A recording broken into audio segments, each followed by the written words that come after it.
Blog Talk Radio. There's a direct relationship between having the businesses and being in prison. Go find see how many Asians you can find in American prisons. They ain't gonna be in there. But 51% of your prisoners will be black because blacks don't have any businesses and industries. There's a direct link.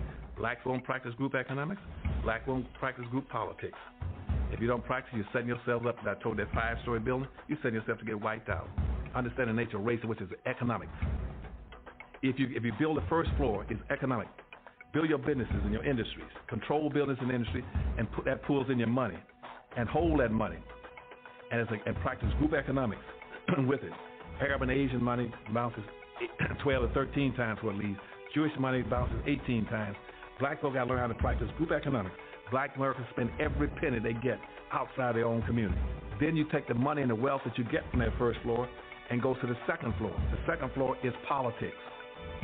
You then take that money on the first floor and you control your politics.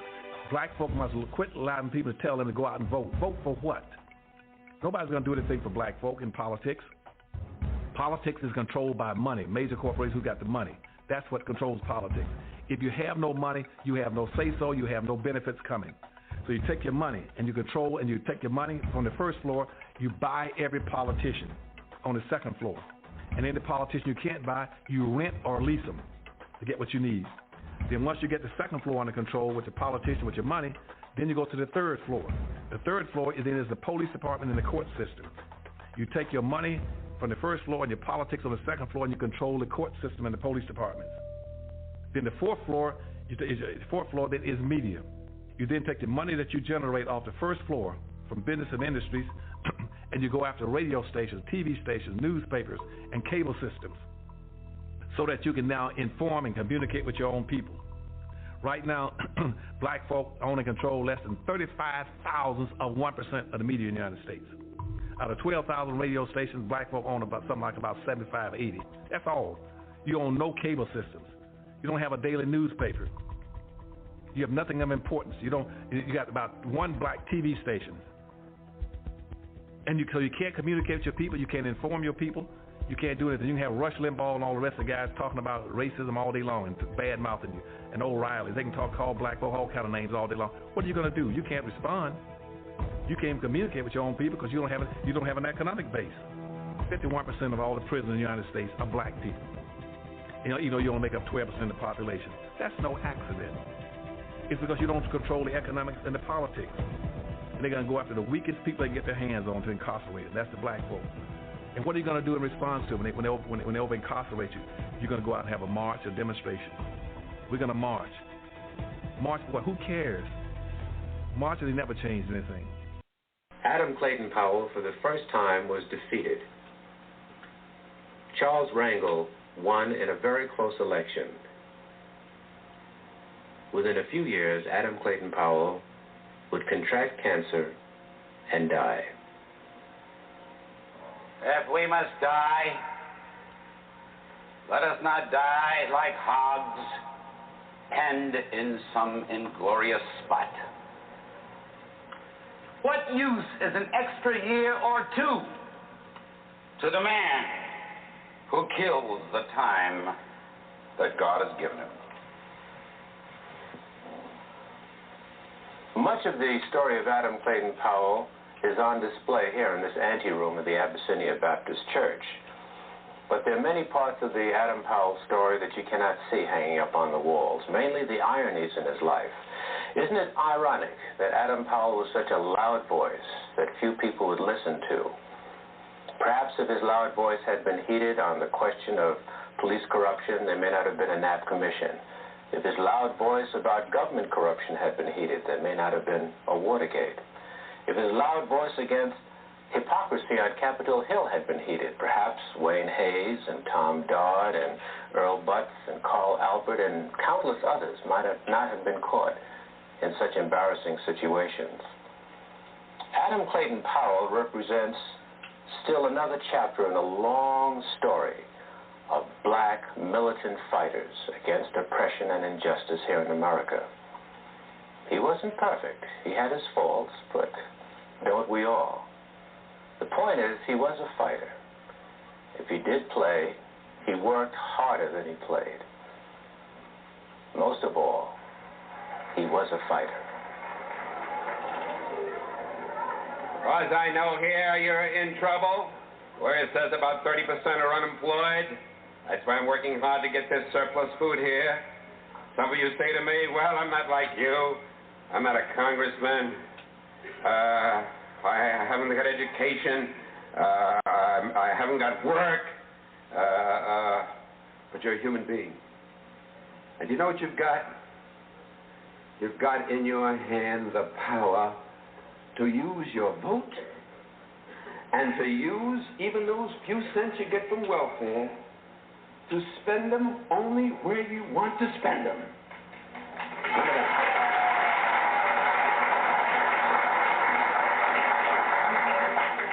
A young slave boy stood one day before the greatest ruler of his day. And God said to Moses, what's in your hand? And Moses said, Lord, only I've got a stick, that's all. He said, well, let me use what's in your hand.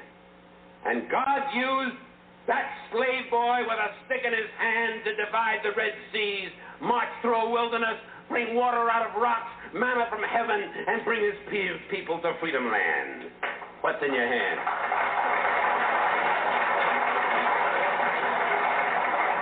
What's in your hand?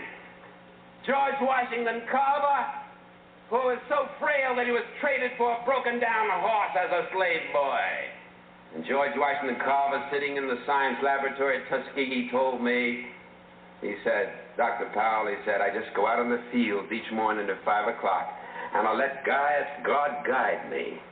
And I bring back these little things and work them over my laboratory, and that man did more to revolutionize the agricultural science of peanuts and of cotton and sweet potato than any other human being in the field of agricultural science.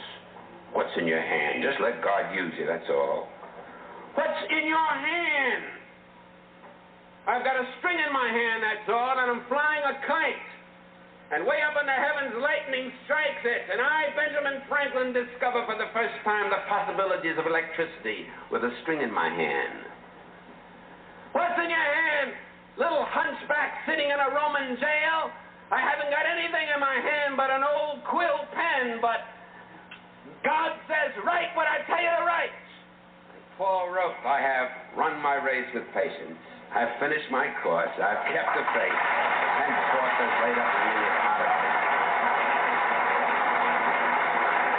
What's in your hand, little boy? All I've got is a slingshot.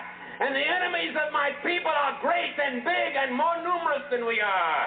Well, little David, go down to the brook and pick out a few stones and come on back and close your eyes if you want to and pull back that slingshot and let it go.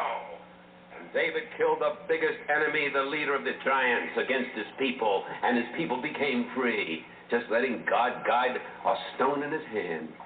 And a few years passed, and David is a king. And God says, what's in your hand? He said, I've got a harp in my hand. He said, well, David, play on your harp. And he played, the Lord is my shepherd. I shall not want. Maketh me to lie down in green pastures. Leadeth me beside still waters. Yea, though I walk through the valley and the shadow of death, I'll fear no evil. What's in your hand? What's in your hand? Man hanging on a cross. I've got 2 nails in my hand. Father, I stretch my hands to thee. No other help I know. If thou withdraws thyself from me, whither shall I go? And that man, with 2 nails in his hand, split history in half, BC and AD. And what's in your hand tonight, people of Cambridge? You've got God in your hand, and he'll let you win because he's on your side and one with God. Always in the majority, so walk with him and talk with him and work with him and stick together and fight together, and with God's hand in your hand, the victory will be accomplished here sooner than you dreamed, sooner than you hoped, sooner than you prayed for, sooner than you imagined. Good night and God bless you. Now learn this from Joel Osteen. That's my man. He be texting me. That's my man.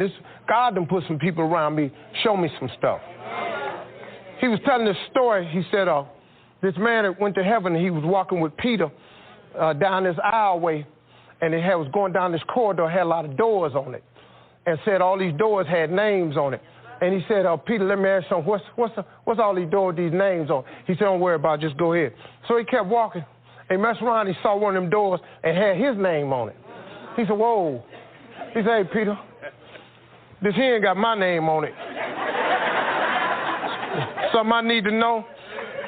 He said, man, don't worry about that. You here now. Just go on in there and talk to him, see what he said, no, I want to know what's in the door. He said, you sure you want to see what's in the door? He said, yeah. So he opened up the door. It was a warehouse. It had number shelves on it. And then the shelves had nothing but packages. And all the packages had his name on them. And he said, what is all these boxes? He said, that's all of the blessings, all of the things God wanted to ship to you. But number one, you didn't ask him for it. Then number two, you didn't believe you would have it. Then you doubted him. And then you felt like you wasn't worthy. And so now all these boxes is uphill. Now the man standing there wishing he had never even been in the room. And I started thinking, I got some dudes that work for me. And I said, I want you to do this graph for me. And that's what I'm finna show you now. See, what happening is, when God sends your package, he only sends it to one street. That's Faith Street. You got to stay in faith. You can't move off of Faith Street. You can't get on Doubted Drive.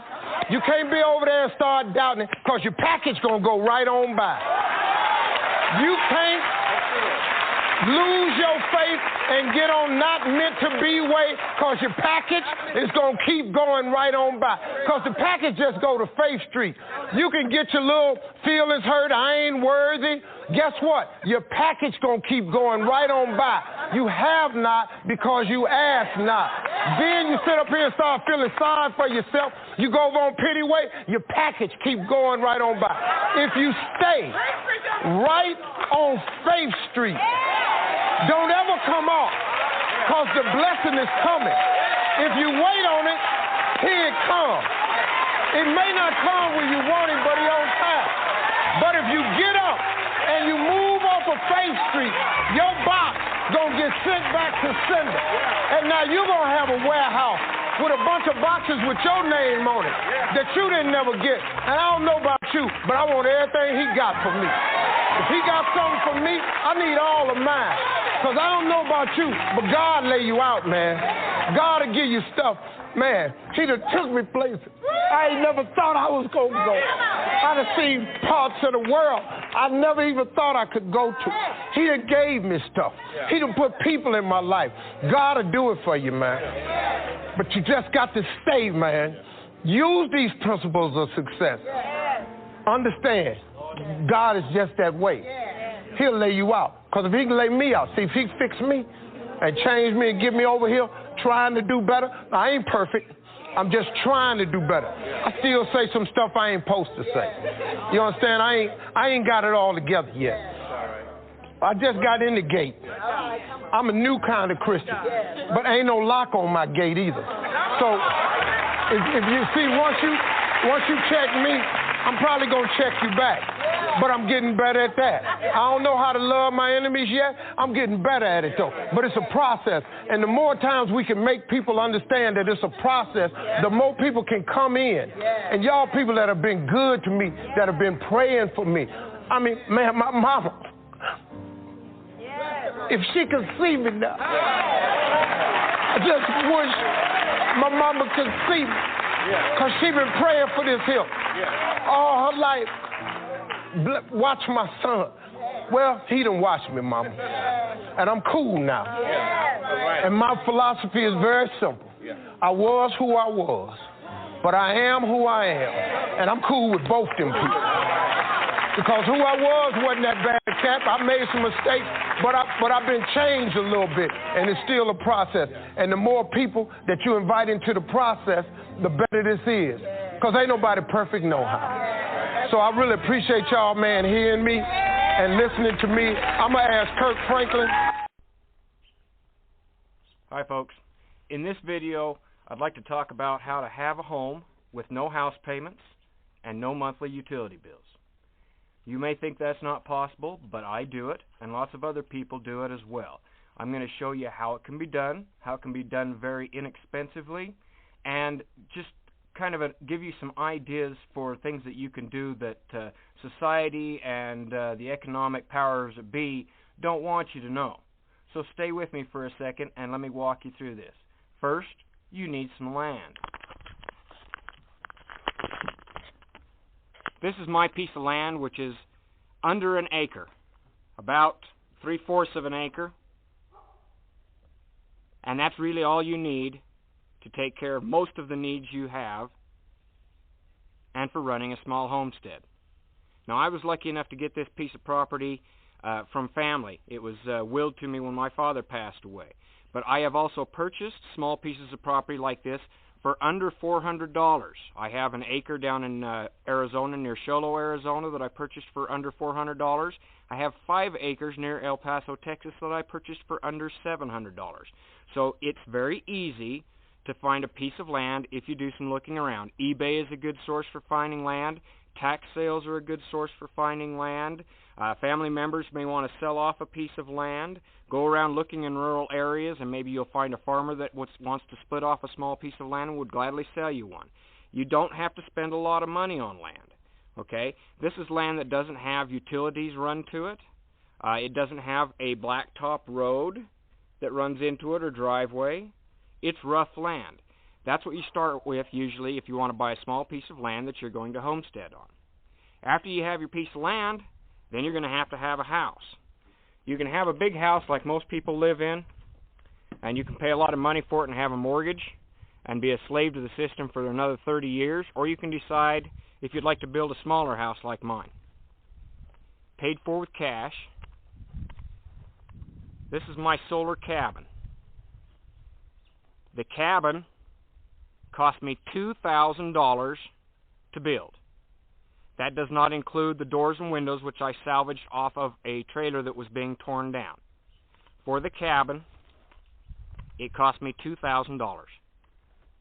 It is 14 by 14. Downstairs is living area, dining area, bathroom, kitchen. Upstairs, I have a loft, bedroom, and an office. In my other videos, I take you on a complete walkthrough of this cabin, so watch those if you want to see how the cabin is as large as it is and functional on the inside. Up there on my roof, you see my solar panels. That's a 350-watt solar system that provides all of my electricity needs for lights, TVs, water pumps, all miscellaneous gadget, laptop TV, run my vacuum, and everything else off of a 350-watt system. That 350-watt system cost me under $3,000. $2,000 for the cabin, $3,000 for the power system of solar electricity, and I use propane. I have a propane tank in the back of the cabin, and I have a propane furnace, fridge, stove, and on-demand water heater, and those cost me just about $200 for an entire year. And we have cold winters here, folks. Under $200 for an entire year for all of my propane. That is the only utility bill I have. I do not pay for electricity. I do not pay for water because I drilled my own water well. Before I drilled my own water well, though, I hauled water in.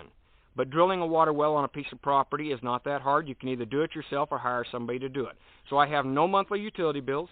I have a house that's completely paid for, and I have freedom. A freedom that you can't get when you're under the pressure of a mortgage and utility bills. I want you to take just a minute and think about what you could do with your life if you had no house payments and no utility bills. And I'm telling you, it is completely possible. I'm not going to go into any details of how to get out of the house that you're in. You're going to have to figure that out and talk to some professionals for some help that way. All I'm here to do is tell you it's completely possible. Now, some of you are looking at the cabin and saying, yeah, but I couldn't possibly live in anything that small. This cabin was designed specifically for additions to be built on any of 3 sides. As you can see, the cabin has no windows on any of the 3 sides. There is a window in the back door glass. The sides are 14 by 14. The cabin was built to have shed additions built on all 3 sides. This cabin is 400 square feet approximately inside with 200 square foot footprint. When you add on additions, you could add on an additional 400 square feet on either side and off the back, giving you anywhere from 800 to 1,200 square feet. The great thing about building a small cabin to start out with, though, is it gives you a place to live when you build on your additions, and that way you can wait and live very cheaply without any house payments or utility bills, and then when you have the money, you can build on the additions to expand the cabin. That's very good for a single person or a young couple who don't have children, because you don't need a whole lot of space to start off with. This way you can save for it, build on as you want to, have the additions, have the extra room if that's what you want. Now, I live full-time in this cabin. I live by myself, but my girlfriend comes up here on the weekends, and we stay together, and let me tell you, it's perfectly comfortable. We don't feel cramped at all, and we'd much rather have a small place like this. It takes a lot less money to heat, takes a lot less money to cool, it's a lot easier to clean. It's just a fantastic home. Now, I'm not trying to push you into building a home exactly like mine. I'm just trying to provide you with some ideas. If you wanted to come up with different ideas, a different plan, that's just fine by me. But if you are interested in learning how to build a home like mine, I do have an ebook available and a printed book available called Simple Solar Homesteading. Go to www.simplesolarhomesteading.com. You can learn how to build a cabin like mine, or at least get some great ideas for building your own home. Now, I want to repeat. I own my land. I have a house that I built for under $2,000. I have a solar electric system that I have for under $3,000. I use propane, which costs me under $200 a year. I have no house payments. I have no utility bills. If you want a life like this, it is very possible. You can stop listening to the media, and you can stop being put under society's pressures to live in the type of houses that everyone tells you have to live in. You can live very inexpensively, and you can do this at any age, whether you're older or younger. If you're younger and you start in a place like this, imagine the amount of money that you would have to retire on, with no house payments, no utility bills, and freedom. Thank you for joining me, folks. Please watch the rest of my videos for more detailed information on each of the systems and a complete walkthrough of the cabin. All right, now, let me, when it comes to what Lamar was talking about,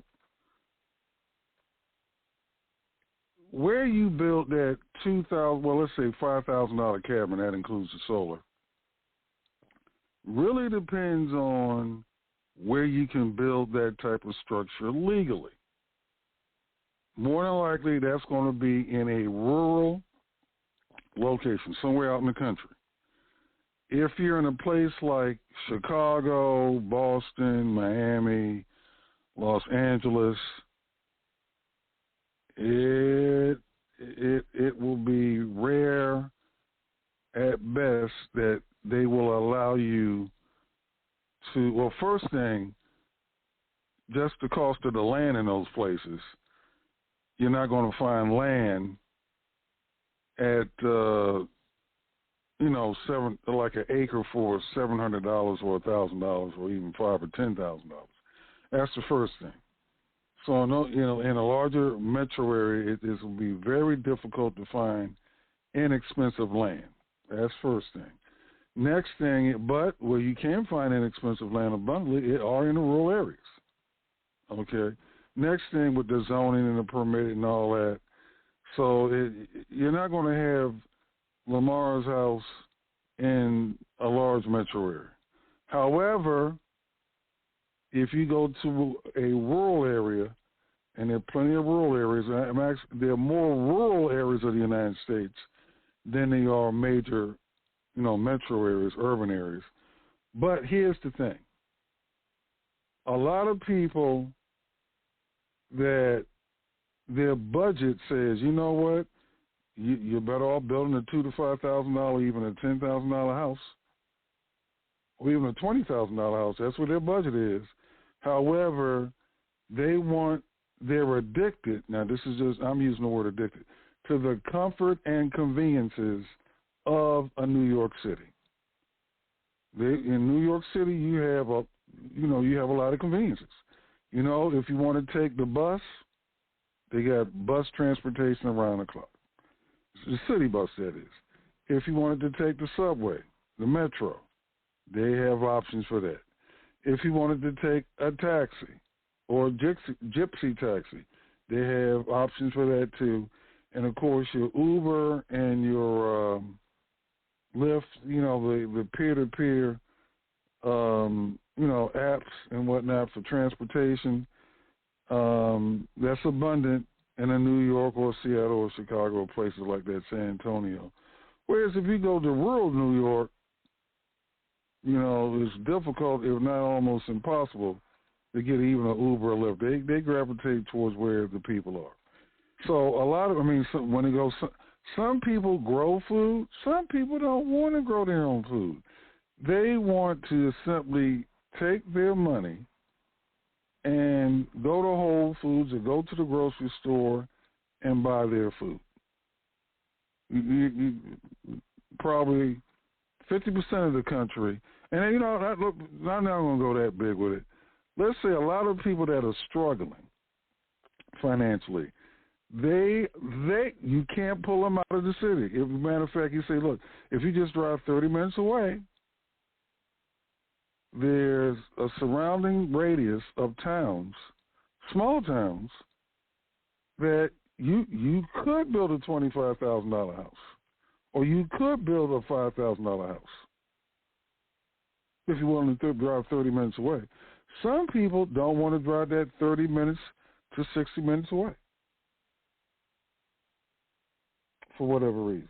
So let's go into Friday. We brought up, due to the UAW, we brought up kit homes because there is, I'm not going to call it a new movement. The element has always existed when the United States got started, even prior to the United States formally getting established. In this country, or what we now call the United States, and even around the world, there have always been do-it-yourselfers. I would say, when the Declaration of Independence was signed July 4th, 1776, I would say the majority of people back then were let's see if I had to put a percentage on it. I would say 90% of the country, they were do-it-yourselfers. They built their own homes, or they got together with friends and relatives. They didn't need a bank or FHA or VA loan or any kind of special program. They were do-it-yourselfers. The 9 tapes audio that 9 friends audio that I play from time to time.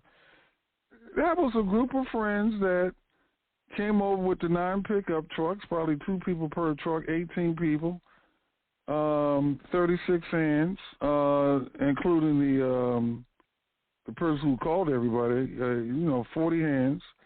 So, those are do-it-yourselfers. So do-it-yourselfers still exist. Home Depot, the majority of people, the majority of business that goes into Home Depot, Lowe's, Ace Hardware Store, or your mom and pop hardware store, the few that you do have left, they're do-it-yourselfers. DIYers, do-it-yourselfers. So Friday, when we brought up, Delmar brought to our attention the UAW, United Auto Workers, going on strike, there's a demographic of people, I don't know how big it is, I'm going to have to look it up. Matter of fact, let me see if I can look it up now. That doesn't affect, because there are people out here that build their own cars. Some do it as a hobby, but there are companies around the globe, including right here in the United States, that what's am I looking for? Okay, matter of fact, you know what? I got to look at the statistics since I said, well, we're going to soon go into kit houses, because I think activity will pick up more on that as you have more and more people that are out of necessity, that they're joining the DIY crowd when it comes to housing. Well, hey folks, and welcome to Solar Cabin Channel. I've got a neat little project for you I call the Multi-Shack. This is one of my homeless housing solutions designs. And some of you probably don't know this, but I was homeless twice in my life. The first time was when I was trying to get into college, and I had lost my job and was waiting for my college funding to come in, and so I had to live in my truck. I lived in the cab of my truck for almost 2 months while I waited for my college funding to come in. And then again later in life, when I got divorced and didn't have a job and was trying to get off grid, I lived for almost 2 years in a camp trailer. And, you know, there's a lot of people that, homeless people that have their pride. They want to maintain their independence. They don't want to live on welfare. They don't want to be caught up in the system. And, you know, all they need is a simple shelter, you know, someplace to get out of the cold, to get out of the wind, to get out of the rain, while they get back on their feet. And so I know there's a lot of organizations out there that are helping. Okay, I found at least part of the stat I was looking for. Make sure my mic is open. Okay. DIY, 10 DIY statistics shaping the home improvement industry. They say about 73% of millennials, and let's get the ages of millennials. Ages, oops, doggone it, I don't want that. Ages of millennials. Okay, millennials are currently between the ages of 25 and 40. There's 72 million of them in the United States. Okay. 73%, about 73% of millennials are DIYers. They're do-it-yourselfers. 73% are do-it-yourselfers. Now,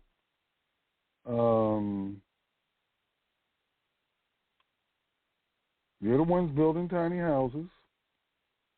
They're the ones doing a whole lot of DIY projects. Let's open up this article. 73%, that's a lot of people, man. Okay, let's see. About 73% of millennials are DIYers. Millennials are leading the DIY sector of the home improvement industry in 2022. And hold on, let's go back to, all right, anyway. There are more active DIYers than home owners who are Gen X or baby boomers. I believe that. Because Gen X and baby boomers, they like to borrow money. In their vocabulary, they rather apply for a mortgage loan. They're more concerned about their credit score than taking a class on how to build a house or renovate a room or build a garage. That's just the way it is. All right. Which means in general they complete more projects and purchase more products. However, Gen Z is coming into the mix, and they will continue to do so for the next 3 to 5 years.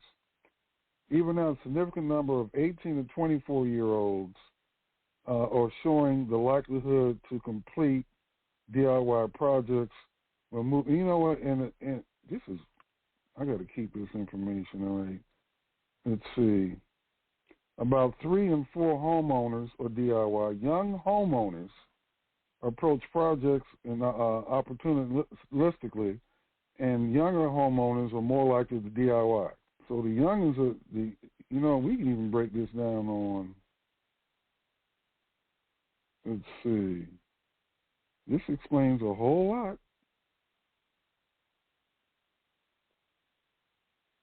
Let's see, 14% of DIY do-it-yourselfers forego a purchase when the project is unavailable, whereas Gen X and baby boomers, they use credit. They get what they can afford. Let's see, 77% of DIYers use home improvement store websites for research. 55% of millennials millennial DIYers use YouTube for home improvement information. In other words, they watch a bunch of videos on YouTube to learn how to build that house, debt-free house. 64% of Gen Y. And let's get these. Okay. Age of Gen Y. All right, Gen Y is millennials. Okay. Let me get Generation Z. All right, Generation Z is 9 to 24-year-olds. And Generation Z, now the youngest Generation Z I've come across has been 10 years old. Lauren Nelson, who I played her audio on here a few times, she's 12 years old now. She bought a camper and renovated it into a tiny house. They're taking a look at their parents and grandparents, in some cases great parents, and saying, you know what, I'm not getting the government, I'm not getting the FHA loan. I'm not getting the VA loan. I'm not getting that loan. I'm not getting a 30-year mortgage from Bank of America. They're learning these skills. Now, that brings us back to KIT housing or homes, the topic that I want to discuss today, which is our business. All right. KIT houses, and I'm reading off of Wikipedia, also known as mill-cut houses, pre-cut houses, ready-cut houses, mail-order homes, or catalog homes, were a type, and still are, of housing that was popular in the United States, Canada, and elsewhere in the first half of the 20th century. KIT house manufacturers sold homes in many different plans and styles, from simple bungalows to imposing colonials, and supplied at a fixed price all the materials needed for the construction for a particular house, but typically excluding brick, concrete, or masonry stuff. You might get that locally. Some house styles like log cabins, geodesic domes, are still sometimes sold in KIT forms, and they're sold every day in KIT form, and you can buy that stuff online. Let's see. Delivery and construction. Now, like I say, there's a whole article on this on Wikipedia. Now, we'll be doing KIT housing ourselves. We'll be teaching people about this, including KIT rooms, KIT kitchens, KIT bathrooms. These are, whatever your definition of affordable housing in, and empowerment by building. Okay. So that's where the ball is rolling, and the people that Generation Z, when the Generation Z is ages 9 to 24 years old, those are the people on a critical mass basis that are buying that. That's Generation Z. You also have millennials. Their ages 25 to 40. They're do-it-yourselfers to a large degree. All right. Now, the people that are, there's a couple of them. Matter of fact, let me look up. I got to look up another statistic here because I want to get more into the demographics. So let me play this beginning again. Give me 2 minutes to find this other stat. Well, hey, folks, and welcome to Solar Cabin Channel. I've got a neat little project for you I call the Multi-Shack. This is one of my homeless housing solutions designs. And some of you probably don't know this, but I was homeless twice in my life. The first time was when I was trying to get into college, and I had lost my job and was waiting for my college funding to come in, and so I had to live in my truck. I lived in the cab of my truck for almost 2 months while I waited for my college funding to come in, And then again later in life, when I got divorced and didn't have a job and was trying to get off grid, I lived for almost 2 years in a camp trailer. And you know, there's a lot of people that homeless people that have their pride. They want to maintain their independence. They don't want to live on welfare. They don't want to be caught up in the system. And, you know, all they need is a simple shelter, you know, someplace to get out of the cold, to get out of the wind, to get out of the rain, while they get back on their feet. And so I know there's a lot of organizations out there that are helping the homeless, churches, nonprofits, and things like that. So I came up with this small structure design, which I call the multi-shack, because it has actually multi-uses to it. And it can be built very affordably. You can build this entire shack for under $200, and it is built on wheels. It can be put on either a 4x6 trailer, or you can build it on casters. Casters are a lot less expensive, but it still allows you to move this unit around. So you could store, you know, a bunch of these on a church parking lot, and then just when you need them, you can move them out to wherever you want the person to be using them. Casters are 4-inch casters. Each caster will hold up to 240 pounds, so they'll more than handle the weight for this structure here. Now this structure is 6 foot 5 inches from the peak to the bottom, 6 foot 5 inches. So and even a tall person can stand upright inside this structure. The door is 1 foot 6 inches wide and about 5 foot 3 inches to the peak up there in the door.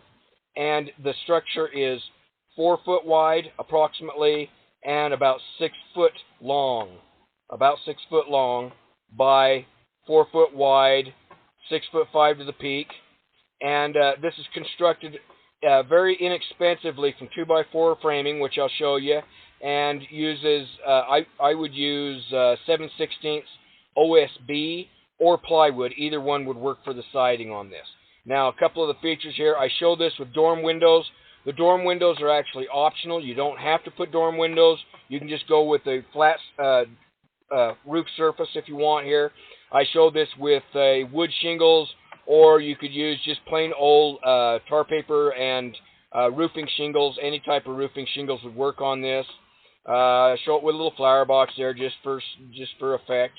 And on the backs and the front, I show this with these round windows, like boat-style windows, or you could put square windows. Either one works.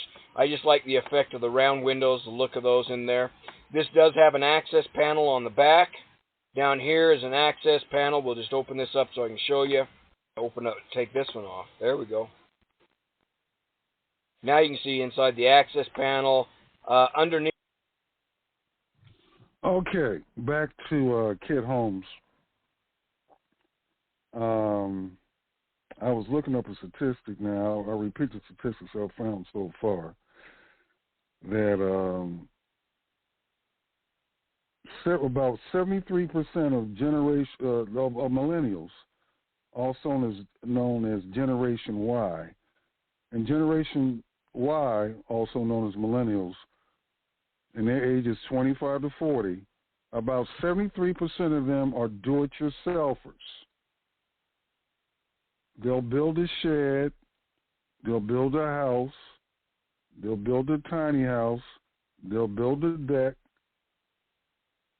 any type of they'll build a car, because we talked about last Friday, the UAW. I don't know a whole lot about cars, but I don't think the strike will be that long. But there's a whole sector of a global economy that are do-it-yourselfers. They build cars. That's what they do. They're not going into a dealership. So Generation Y people, millennials, 25 to 40, not all, but about 73% of them are do-it-yourselfers. They have no problem going on YouTube, which I call YouTube University, and binge-watching videos, then going buying the materials, the tools, or whatever, and to learn how to build a car or a house, and everything in between. Then you have Generation Z, 9 to 24 years, 20. You have you have the youngest I've come across, once again, Lauren Nelson, 10, 11 years old. She's 12 years old now. She renovated an old camper into a tiny house with the help of her grandmother, parents, and some of her little girlfriends. There's no shortage of 13, 14, and 15-year-olds building from scratch their own tiny house. Generation Z, people are ages 9 to 24. All right. Now, one stat I was looking for, because I was trying to get some demographics here, was on American black folk. Now, the only stat I've been able to find so far is in the United States, African Americans, also known as black folks, make up 14.2% of the United States population. Yet only 2.3% have employer-based businesses. Additionally, they say there are about 3 million black-owned businesses without employees. That's sole proprietorships. All right. So, as Claude Anderson points out, and that's why I play the Claude Anderson piece to start off the program every day, is we consume more, or African Americans consume more than they produce. Nothing wrong with that if you're a consumer, you know. But anyway, we'll do more homework on that. But anyway,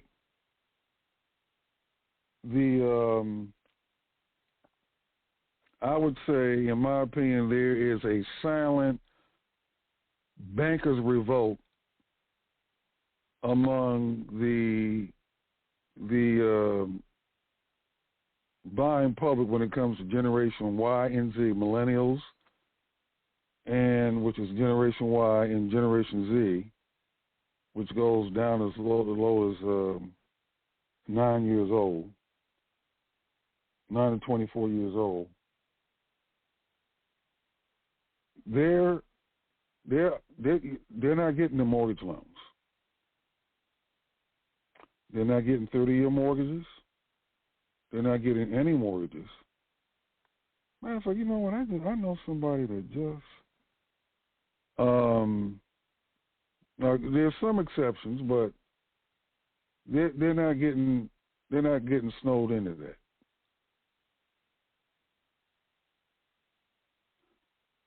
And even when it comes to cars, because, you know, you have more people that are getting into electric cars, and now you can order your car right online. Now, Florida, where I'm at, the governor, and I don't think anyway, it makes no sense what he did, but anyway, in this case, he signed a bill where in Florida, the auto manufacturers, a consumer, like you and me listening right now, a consumer cannot order directly a car from a manufacturer and it be delivered in the state of Florida.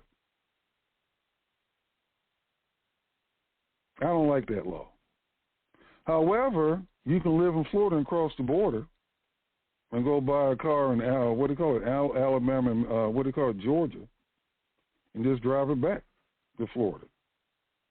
So, but what's happening these days is the people at UAW, matter of fact, in my opinion, unions as they now exist are on the verge of, they're going to wear the dodo bird, and they might be one day extinct as we know of them today.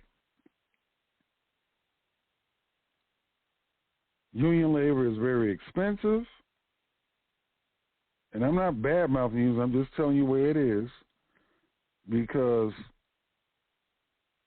the American public is price conscious. So when people walk into Walmart, including UAW workers, when UAW workers go shopping, a good number of the items that they get, particularly if it's non-food items, are from Asia.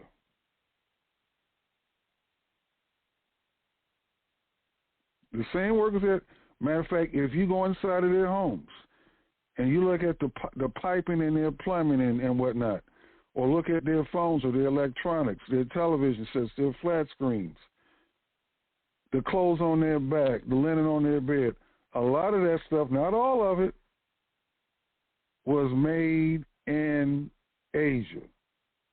People around the world, including UAW workers or any union workers, are price conscious. I see, like I say, the UAW and other unions in the form that they're in today going the way of the dodo bird. Auto dealerships with salesmen, floor salesmen as we know them, are going the way of the dodo bird as we speak.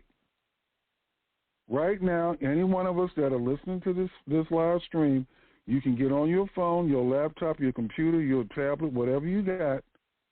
You can go online and order a car pimped out the way you want it to be pimped out and have it delivered to your front door right now. The auto dealership, as we know them, people, is going the way of the dodo bird.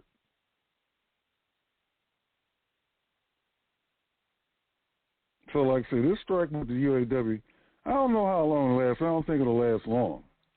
And I'm not bashing unions or nothing like that. But I'm just saying we're in an age of disruption. Airbnb is not going anywhere. There's in over 65,000 cities around the globe. So I'm sure there are apps, and there are probably apps on phone right now. You can download the app to your phone or whatever electronic device you have, and you can order your car with it. Just like you can order anything through an app. That's just the way we are right now. And you're going to have, I can see the proliferation of, if you got skills to make auto repairs, you're going to have people with another app that, if you need a brake job, spark plugs done, transmission, a mechanic will come to your house and in your garage or driveway and repair your car. They're going to become multimillionaire mechanics that will come to your house and fix your car.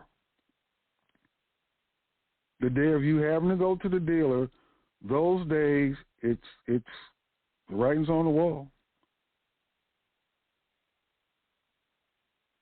And for those who are resisting, remember, eventually every empire falls. Sears is on life support. Kmart no longer here. Border Books no longer here. The Roman Empire lasted 1,000 years and no longer around.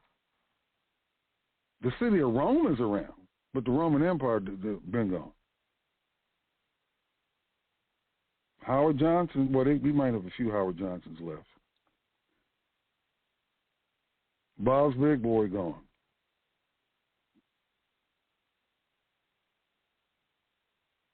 So they're going to be their professions that are going to come about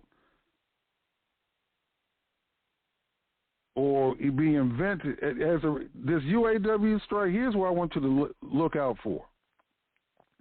Like I said, the strike, no matter how long it lasts, they'll get their raise. They'll come to a compromise and all that. Okay. What I'm saying, there are people out here that see the holes of a union and the earning potential of, I'm going to tell you, if I was a mechanic, working for the big three right now, what I would do, I would be, and I'm sure there's some doing it already, I would be speaking to a person who knows how to make an app and make me an app so I don't have to work for Ford, Chrysler, GM. I'm no longer with a union, and I can make more money doing jobs with my app than I can being associated with any union or any of the big three. That's happening as I'm before I even spoke it. It's somebody out there working on that right now. I don't know who they are, but there's somebody out there working on it. Then there's another person out there or persons. They're working on an app, and they don't know nothing about auto mechanics, but they see the opportunity. They see that the unions, as they are now, and the way automakers sell cars, because see it right, like say if auto companies, they really don't need the local franchise dealership anymore. They can cut out the middlemen and just go direct to the customer. Like I'm sitting in my living room. If I felt I need to get a car, you can do that now. There are people today, it's Monday, there are people that ordered their car last week or 2 weeks ago, whenever it was, on their phone or desktop or whatever they did, and that car is that car, if it hasn't already, in some people's cases, it's 11/20/70, almost 11/30. There's some people that have received their brand new car today and this morning. If it's a surprise birthday present, anniversary gift, engagement gifts or whatever, it's been delivered to a front door with a red ribbon around it. You can do that now on your phone. So like I said, from the UAW thing, okay, they're negotiating for a higher raise. I get that, and I understand that. And well-deserved. Whatever you get, you earned it. All right. I'm just saying, particularly if you're somebody in their 20s or 30s or even 40s, and you're with the big three now, and you're a union member now and paying dues now, I think you better really consider getting that app, and whatever you do for the big three now, start your own business, have your own app, and you can make a lot more money with your app, with your business, than you ever could with the union and working for the big three. That's in the making. And that's all part of the DIY community, do-it-yourself community, because there's all type of do-it-yourself. So their jobs now, because it's 2023, September, whatever date today is on 2023. Their jobs that don't exist today that will come into, that haven't been invented yet. Some will be created with maybe today, maybe tomorrow. But like social media manager, we all know what that is today. Nobody heard of that 30 years ago. Nobody heard of it 30 years ago. House sitting. When I had, because this show started because of a house sitter that refused to live. House sitting now is a profession. And a lot of the jobs that are being created where people will be earning 6- and 7-figure salaries.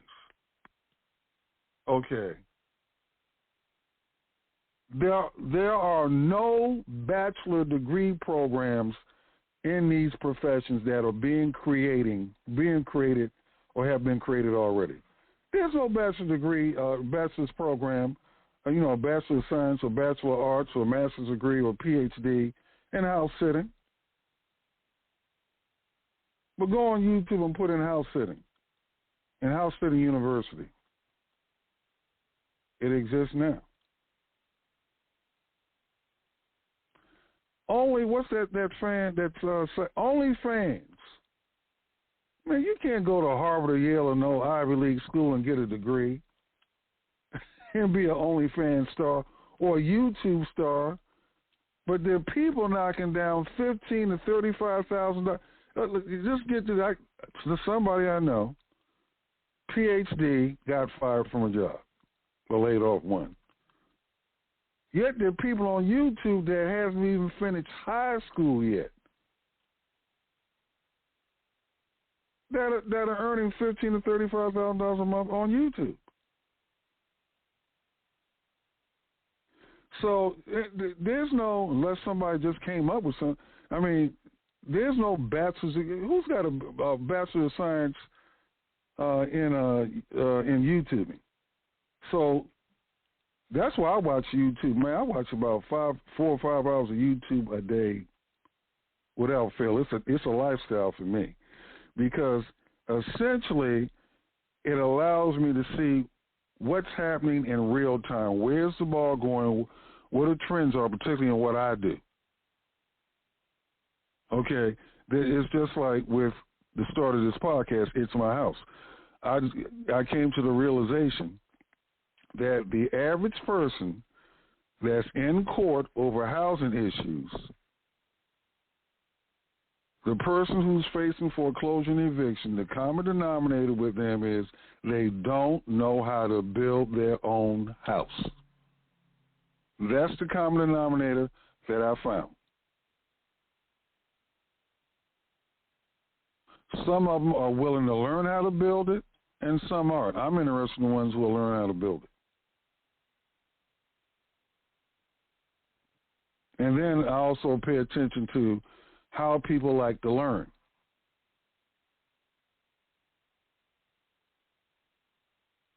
You know, a lot of people learn by seeing. A lot more people learn by doing. Anyway, we have our Monday night show. We're going on for the third one. We're working on, for October, we want to be on 5 days a week.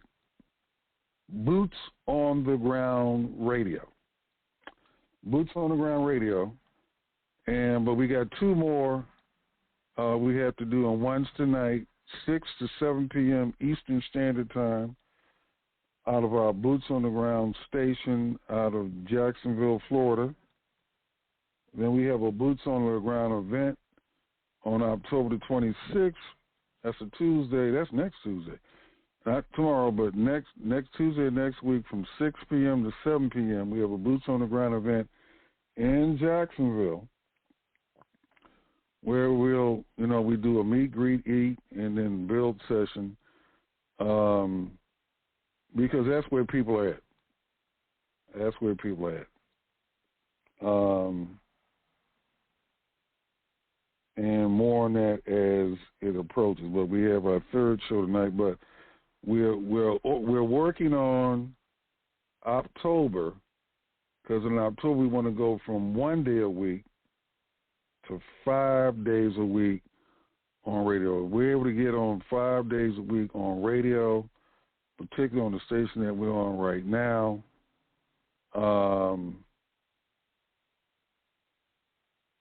We'll be, in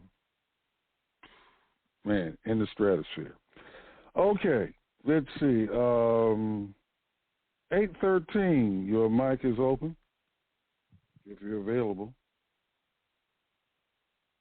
All right, they might not be available. Okay, it's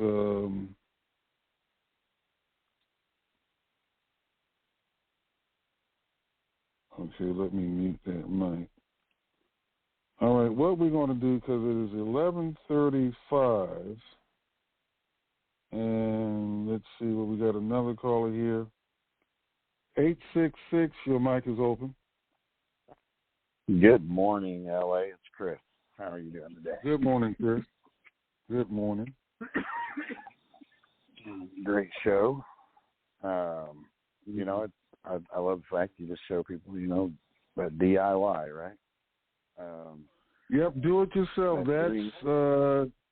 That's a significant niche in the market. It's not going anywhere. It's always existed, and it's not going anywhere. And it just ebb and flows. And you do have. I'm a DIY because you really can't. It's expensive when you're writing a check for every Tom, Dick, and Harry that or expense that might come up. Definitely, there's no doubt. I just wound up this morning. I got a design of a house here.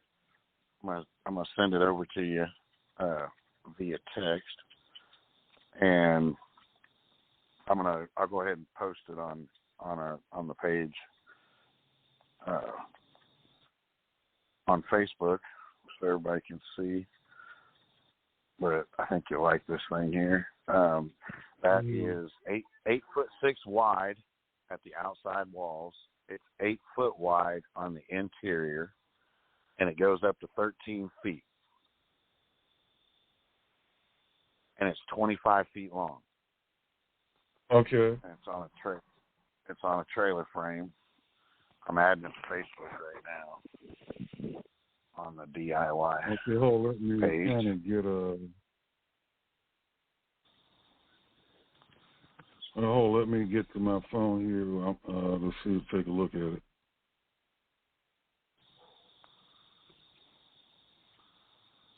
Okay, I'm looking at it. Looks good. Yeah, I thought you'd like that. Kind of looks like a log cabin. Right. Which it can have any kind of siding on it, but that's actually one that's been built.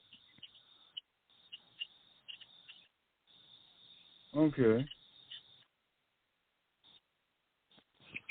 All right. Yeah, that looks like a log. Well, sort of a modern log cabin. Log cabin on wheels. Yeah, log cabin on wheels. And it's all metal framed.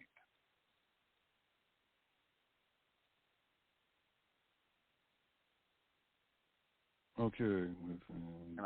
And I can supply the trailer and the house, and I just wound up. I'm offering that house package that you have to put it together, but it's $5,000. Right. Without the trailer frame. Right. Okay. So you can put it on a slab. You can do anything you want, but that's the little model. You can put it on stilts if you want to. Right. Park underneath it. Okay. All right. Well, that's like I said, that's a good looking cabin there. Looks like a what do you call it? A log cabin on wheels. Yes. So you know what, people? I need to. Let me see, doggone.